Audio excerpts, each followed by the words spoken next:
Change can be difficult, and as Carsten Engel, today's guest, explains, change is very much needed in healthcare systems. But for healthcare leaders, managing that change can literally be a matter of life or death. One key to success, Carsten says, is building a culture of learning. He explains more in this episode. Through coaching or classes, learning cultures and managing change are just two of the skills we teach at the Innovative Leadership Institute. Learn more after the podcast at innovativeleadership.com.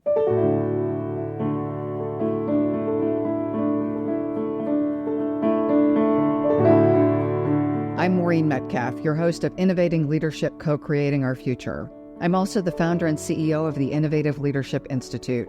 Today we welcome Carsten Engel, CEO of ISQA, the International Society of Quality in Healthcare. We'll discuss leadership beliefs and mindsets today's healthcare leaders need to embrace. Carsten, we're glad you're with us, and we thank the International Leadership Association for sponsoring this podcast as part of their 25th annual global conference. Carsten, let's start with summarizing the situation of healthcare in this moment, and what do you see as the most important challenges? Thank you, Maureen. At the moment, we know very well what we want to achieve. And one way to summarize it at a high level is by quoting the quintuple aim. The quintuple aim says that patients should experience good care. This care should result in better outcomes for the population as a whole at a sustainable cost. This was the original triple aim, and we have later come to realize that clinician well-being is essential if good quality is desired. You can't expect healthcare providers who are suffering themselves to be able to deliver good care. And finally, the fifth component on the quintuple aim, good quality includes equity and good health for all. But we also know that the situation is difficult. One of them is the gap between resources and demand. I not only talk about the financial gap, but we have increasingly become to realize that manpower is really the bottleneck, and that manpower not always can be bought even if we had more financial resources than we have. There's also a gap between what we're actually doing and what it would be desirable to do. There's a recent paper that demonstrates that, if anything, the incidence of avoidable harm has increased over the last 25 years. That's a paper from Boston, from David Bates and co-workers.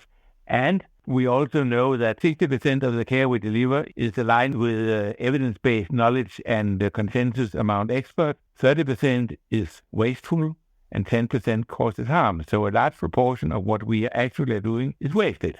We have new expectations arising. The climate crisis is around us, and hospitals where great carbon sources are expected to lead the way towards a carbon-neutral future. The patients expect to be treated not as things we are doing things to, but as partners, as persons, what we call person-centered care.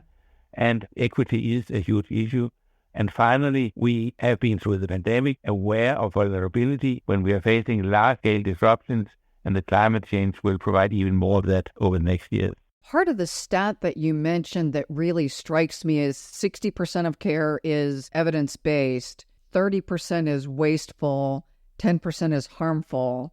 And I assume nobody intends to be wasteful or harmful. So there are things in the system that need attention, and there are exogenous things like climate change that we have no control over, but we still need to attend to in as deliberate a manner as possible. What are healthcare organizations doing, or what can they do to meet these significant challenges? When you're talking about the 60-30-10 challenge, one of the things we can do is to be very focused on nurturing learning healthcare organizations. And in fact, I think that is perhaps one of the most crucial things that a healthcare leader should be concerned about doing. And when I talk about a learning healthcare organization, I do not just mean an organization where the individuals improve their professional knowledge, but also an organization that learns to develop the way in which it delivers care. The written and unwritten rules, the understanding of how the system works. And that will allow us to have very good access to knowledge, and will also allow us to collect information and learn from what we are doing in new ways. I love the idea of a learning organization, both humans and the organization learning. We're going through some of this right now as we realize some of our processes, probably like every organization, they change and grow over time. And then you need to step back and say, okay, does this make sense now? Without stepping back and reevaluating our processes and learning, then just systemically we fall into a routine that over time becomes suboptimal. And then adding the AI to it can either streamline or make it more complex. That's right. And now you touched upon one of my other favorite topics, complexity. Healthcare is perhaps the most complex system that humans have ever created. And what is it that makes it complex? Well, it is that things are not just progressing in a linear, straightforward way. There are feedback loops, positive and negative. What we do impacts what other people are doing. There are cross-links between processes. And all of this results in a system where we can't create a manual that will tell us exactly how things will evolve and what we must do. Instead, we must create the ability to understand the local situation where we are, and people are actually good at reading and understanding the system locally, but they may not always realize that what you do here have consequences somewhere else. To manage the unpredictable things that are coming up, we need to nurture our ability to anticipate what might happen here where I am now, to monitor what is actually happening, to respond, to have a good toolbox of ways in which we can respond to what is going on, and then to learn from how things evolved. Did what we did actually work in the way we wanted it to work? Anticipate, monitor, adapt, respond. 3 core components of a resilient, complex, adaptive system. And as you say that, one of the things that strikes me in working with healthcare researchers is things we thought were true, the science is advancing. So how we treat someone is also changing as our systems are becoming more complex. So the adapting is happening not just with how I bill or how patients show up or if we have COVID. It's also now that we have proton accelerators to deliver radiation treatment and lasers that we use on people's faces to help mitigate the impact of radiation. And so the treatment protocols are more complex. And the humans in healthcare facilities do that presumably at different rates. Yes, and I mean, even the most resourceful and most focused person would have difficulty in being on top of everything that's happening, even in a narrow field. That's maybe one of the reasons why some researchers found that it, on the average, takes up to 17 years from research evidence to be translated into practice in actual clinics. A lot of new things we need to learn, but we must also be aware that we have to unlearn things that are no longer true. One of the ways to leverage AI is, of course, that it is very good at remembering and connecting things that we are not able to have in our brains all the time. It's way more complex and getting exponentially so. Yeah. And AI will accelerate that research. For any physician to stay on top of things, we don't want to wait 17 years to go from we have a cure to I can actually get cured. So our systems must also adapt more quickly, and they're not built to adapt that quickly. No. What will the role of the physician then be? Well, that's why I think person-centered care comes into the picture. For what is person-centered care? Person-centered care is about seeing the patient not as an object, but as a partner. We bring different things to the table. The professionals bring their professional knowledge. The patient brings the experience of their own health stories, their own values, their own preferences, their own beliefs. What we must do together is then identifying what's the problem from your point of view. What matters to you? What is it you want to achieve? What have we to offer that we can reasonably provide to you? And we then come together to make a plan for what we then eventually will do. And we monitor if this plan leads to you achieving what matters to you in a way that's consistent with your values, but is, of course, also consistent with professional ethics and professional good practice. I have a very personal story on this. I was the healthcare power of attorney for my mother who just passed. The process of being clear about her end-of-life wishes, working with the physicians to ensure that she got what they consider appropriate and what her wishes were, and then to also sit with her as the nurses came in and tried to continue to provide care. Like, why are you poking and testing when we're not going to change anything we're doing? So just that advocacy and getting from the doctor and I agreeing on the course of care through the system to each person who touches her and ensuring that that is delivered in the way that is honoring of the patient's wishes was a complex process. Every person that touched her had to have that conversation. That's a very good example. And looping back to one of the things we mentioned in the beginning, the waste, I am sure that having a good dialogue about what matters and what the options are and how we together select the best options will help us eliminating some of the waste we're currently seeing.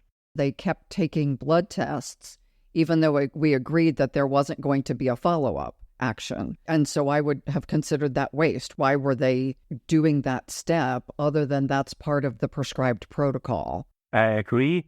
And I also think that we perhaps sometimes tend to see protocols too much as prescription, what you must do. Protocols, clinical guidelines, I would rather like to see them as a way of summarizing evidence-based knowledge. You can do this, and then you can expect that to happen. You can do that, and then you can expect this to happen. And often the natural thing to do will be to follow the guidelines. But in particular, if you have persons with many coexisting morbidities, that may not be possible. You end up with having 20 or 30 tablets a day to take, or you may even end up with guidelines that are contradicting each other. And how do you solve that dilemma? By, together with the patient, finding out what matters, what is possible, how can we do this in a way that suits all of us. One problem we often hear about is non-compliance. The patient is not taking the medicine as prescribed. But instead of trying to find out how do we convince or find ways to make the patients do what we think they should do, then instead to have a talk to them, why are we not doing this? And then maybe during that conversation, we'll find out how to solve the problem and find the way that's the right way for you to take. We as humans intend well. When I leave the doctor's office, I probably intend to take my medication. Yeah. I have habit that overrides any good intention some days. And then maybe we should try the way to change the prescription so it suits your habits better. Yeah, I think for most of us, we find a way to do the things we want to do. Yeah. Maybe if I added chocolate to my medication in the morning. No, a very good suggestion. I like that. I can't imagine any protocols are going to be rewritten to add chocolate. No. What are you recommending as options? You talked about anticipating, monitoring, acting, and learning. I assume in this, I have to identify what are my biggest problems, what do I study, what do I allow to sit for a while so that I can efficiently operate at the same time as I'm continuing to learn and improve. Yes. And I mean, all of this leads to adaptations. And when we say that the system adapts, it is nothing mystical and metaphysical that's happening. What's happening is that the way people think, the rules that people follow when they choose how to act, be it written rules or unwritten rules, they change. That's what adapts, and that makes the system perform differently. And as a leader, you must allow this to happen. Your task is to be very precise about what are the aims and what are the goals for our organizations, and make sure that we have the means that are needed to achieve those goals. So the standards we provide to people when we in ISQA in the accreditation business as well, so we are engaged in accreditation standards. Again, in some cases, they are prescriptions. If we check your identity before we set up a blood transfusion, this should be done in a very specific way every time. But in other cases, these standards should more be like, what are the means I have to solve a given problem? What's my aim? What means do I have to achieve these aims? I need to understand the pros and cons and the nature both of the situation and the aims, and a way to assess whether I'm progressing towards my goals and aims. That seems consistent in healthcare or any organization. Yeah. That as a leader, I need to be clear about my organizational aims and then the aims for improvement. And I like the focus on it's not just changing behaviors, it's the written, unwritten rules about how do we work around here. That's often ignored when we make formal policy, that if the formal policy is opposed to how we typically do things, the probability of successful implementation goes down. You have the saying, the culture eats policy for lunch. It does seem to, doesn't it? Yeah. Because I do see people occasionally over-rely on that. and then they just don't create policy or strategy. So we need to both attend to the culture and also clear protocols. Yeah, it is a balance. And if we standardize in the right way, we can reduce complexity. We can standardize in particular when we work across organizational boundaries, be it across department boundaries within a hospital or between organizations when we treat patients in their homes. Then it's very important for us that we are clear. We have a common understanding of what our aims are, that we have a clear understanding of what we can expect from the others, what is their role, what is my role, how do we work together, how do we communicate, that we don't have to find out that every time we need to do something. That are ways to reduce complexity and allows us to focus on the creative part, finding out and now exactly what of the options that we have is it that we should use now. That sounds so rudimentary. It is really complex to stay on top of. It is.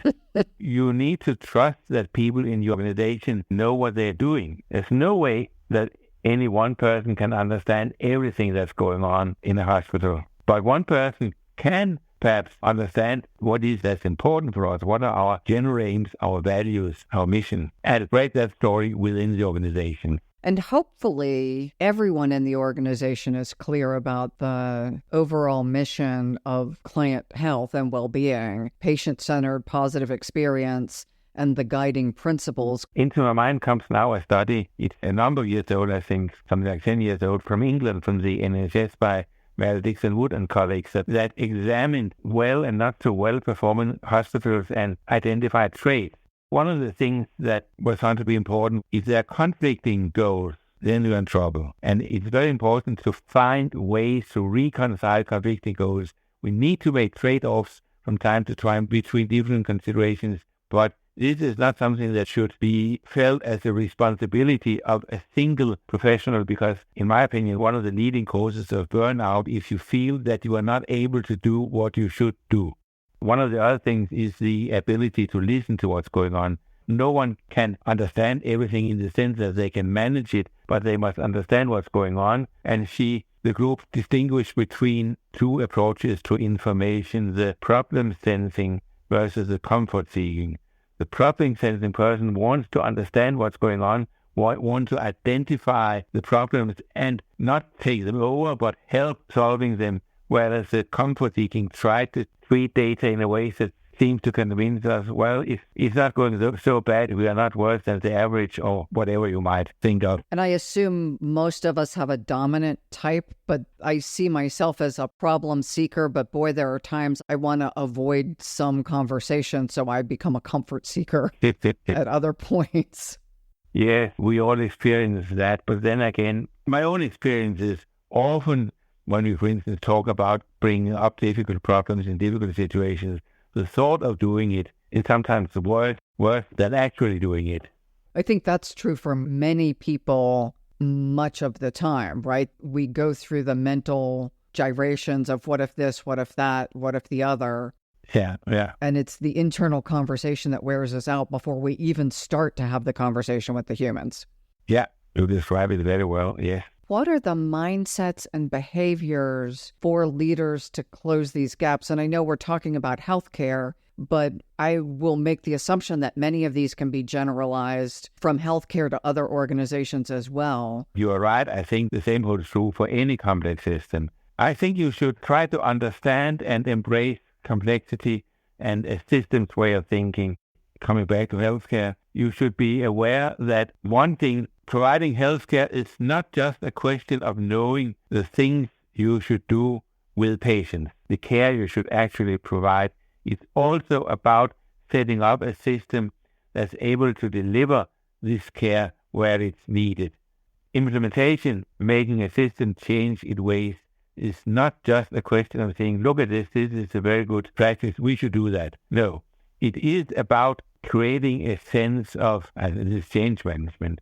We need to change. This is how we'll do it. Identify the barriers that prevent us from doing it by talking to the people we expect to change their habits. Also identifying the facilitators, finding champions that we can ally with when we promote the change, finding ways of measuring and celebrating successes when we actually do improve. That sounds like almost the textbook blueprint for change management, overlaying a systems approach, because often we go change a portion of a system without regard for the overall system, which then makes us lopsided. Yeah, exactly. And that's one of the points. I change something here.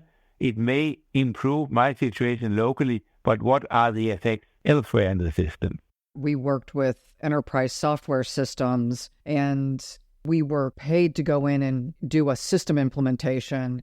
We were not necessarily paid to change their culture. Because of that, just like patient noncompliance, we had employee noncompliance. Either they didn't understand what they needed to change behaviorally, or they chose not to. But I think in some cases, we didn't do a good job of saying, start doing this, stop doing this other thing, and then create the path for them to feel safe and comfortable that they were going to be rewarded for this new thing where they used to be rewarded for the old thing. People's minds are not always just changed by deliberate decisions. The system also has an influence on our mind. An example, it is now not seen as appropriate to smoke in most public settings. Is this because people have changed their minds about smoking and then the rules changed? No, I actually think that much of the influence was the other way around. We had rules and people were influenced by the rules because they became ingrained and internalized as the way we do things here. Influence runs both ways, and that's something that we need to manage cleverly. A lot of the change management piece, exactly as you're saying, as we're learning how brains operate, how we help people change their behavior, I believe needs to be reconsidered or reimagined based on what we know about neuroscience and how people actually change versus how much, like 90% of what we do is habit. So as you say, not smoking near the hospital entrance, which used to happen. What need is getting met by the smoking? In addition to nicotine, is it the need for community? Is it the need for employees who want to have the collaboration that happens around the smoke break? So if we take away the smoking, how do we substitute the need of bonding getting met so that we can successfully change the behavior versus they just go across the street and smoke? One of the ways is if you can create a sense of this is the right way to do things. And if you can align with professionals, then the professional ethos of wanting to doing the right things is a strong driver.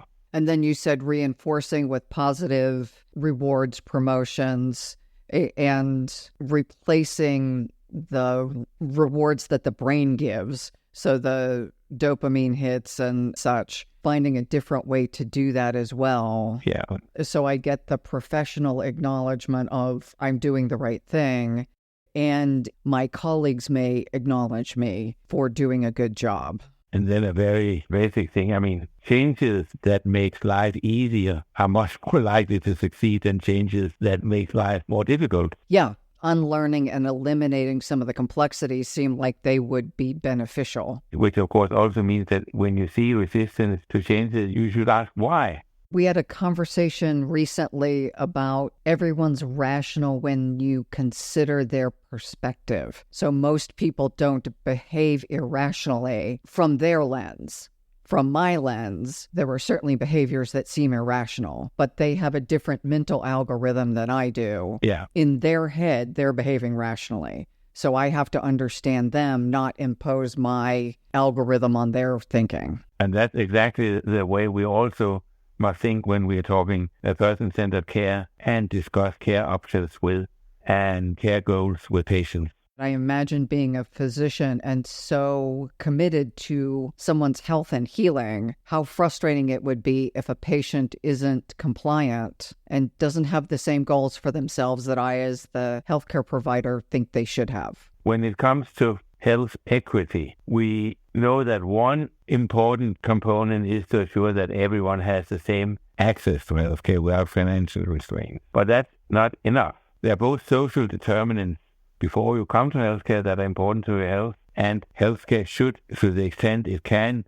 support everything that can promote health rather than repair health damage. But there are also sources of equity in the way we deliver health. And this has very much to do with what expectations, what concepts of disease and health does the person comes to the hospital come with, what lens is he or she looking through. And if we don't understand that, we will not be able to provide equitable care. I wonder if it's even possible to provide equitable care when we think about the lens people walk in with. There are people who come in with a massive distrust of the healthcare system. Yes. I wonder how possible it is for someone who inherently thinks healthcare providers are untrustworthy to get the same kind of care as someone who comes in thinking healthcare providers have the answer and they're good people to be trusted. And that's not something you can change easily. One of the ways of doing it is working with the community,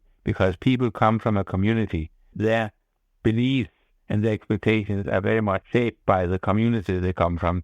If you can reach out to the community, you will eventually be able to build up that trust. But I'm sure it's not something that happens overnight. And there are long historical reasons for this trust that are not easily bridged, but that's what we'll work to do.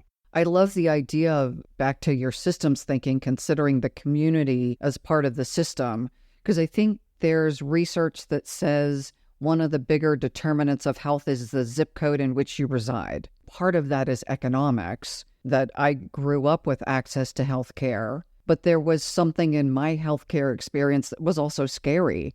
My dad was in the military and we went to Walter Reed Army Medical Center.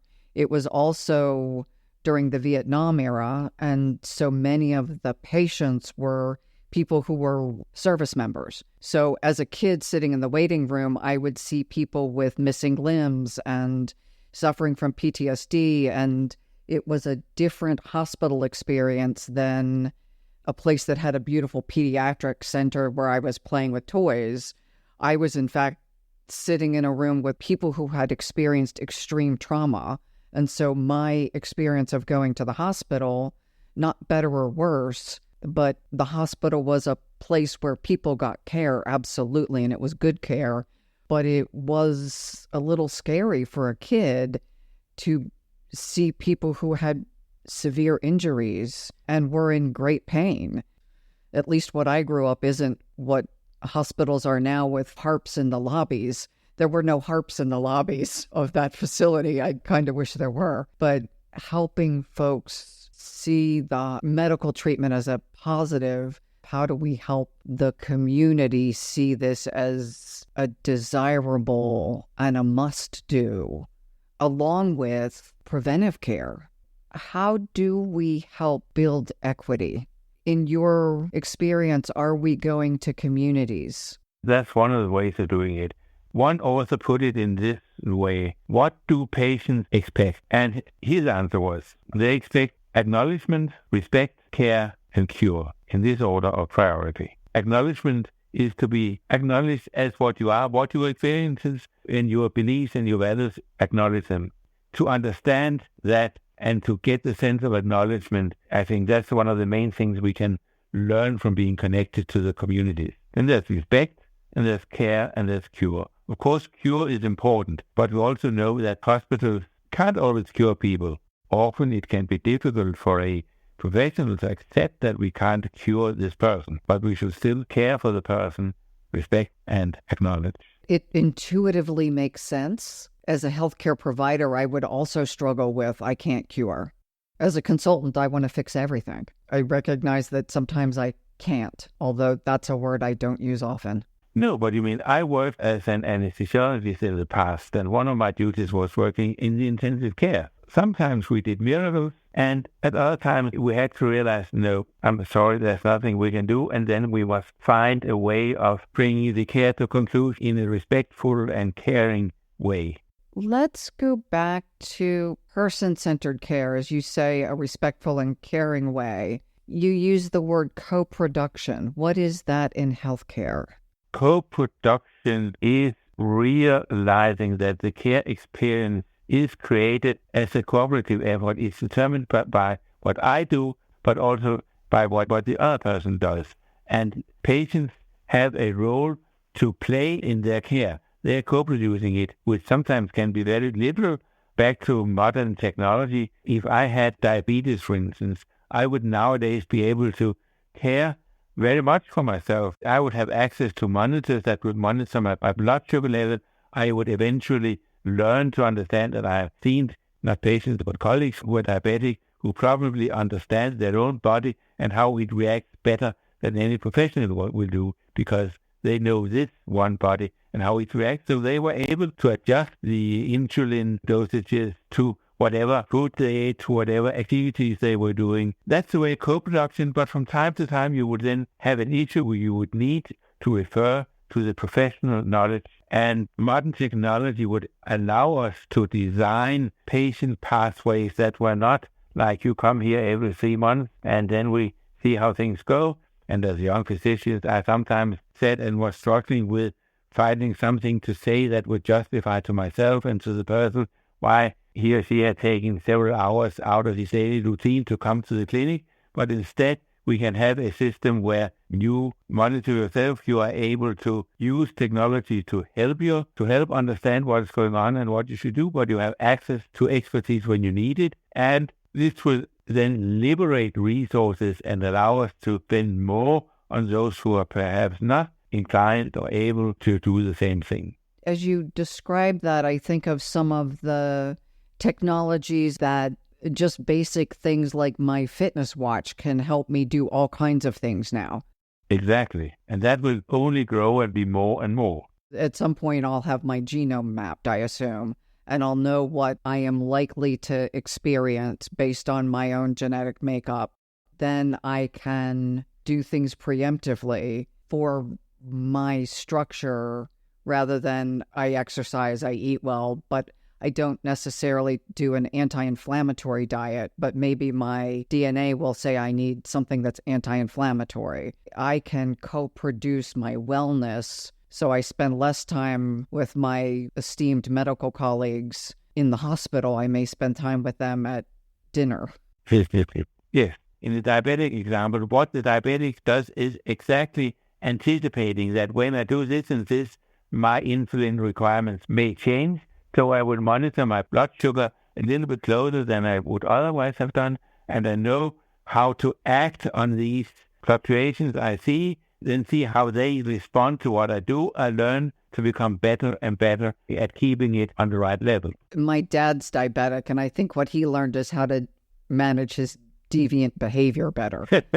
I remember watching him eat Cadbury eggs and just be horrified because he's diabetic. But he learned he could monitor, adjust his insulin, and occasionally eat Cadbury eggs. Yeah.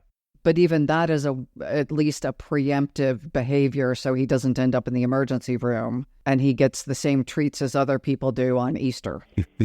Yeah. We talked a little bit about equity. Actually, we talked a fair amount about it. How can you use these ways of thinking to support the movement toward EDI, equity, diversity, and inclusion? Sorry. If we consider the patient as an actor, someone who has agency, and uses this on the background of his or her culture, experience, expectations, beliefs, and if we are interested in getting to know and understand those lenses, as we called them before, which we, again to repeat, partly do by being curious and interacting with the community.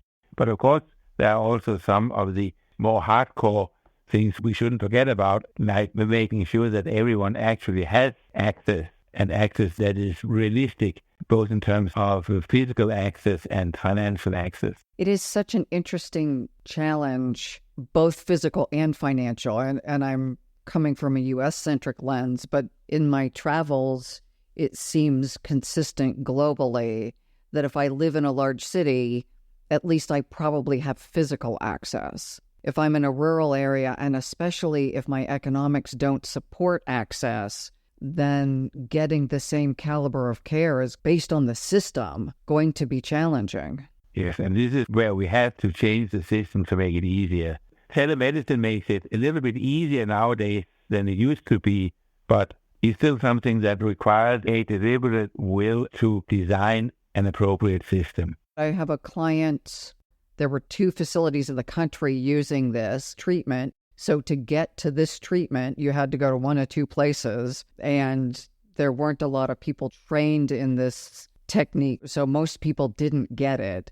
They were testing 3D printing these devices and sending chips based on patients' needs so that if you're in a rural area, you can pick up the laser thing and the chip is set up so that you can't overdose yourself. So we don't allow for some of that misuse of a device. And with the technology, there are places where care will be more accessible. Absolutely, and this we should leverage clearly.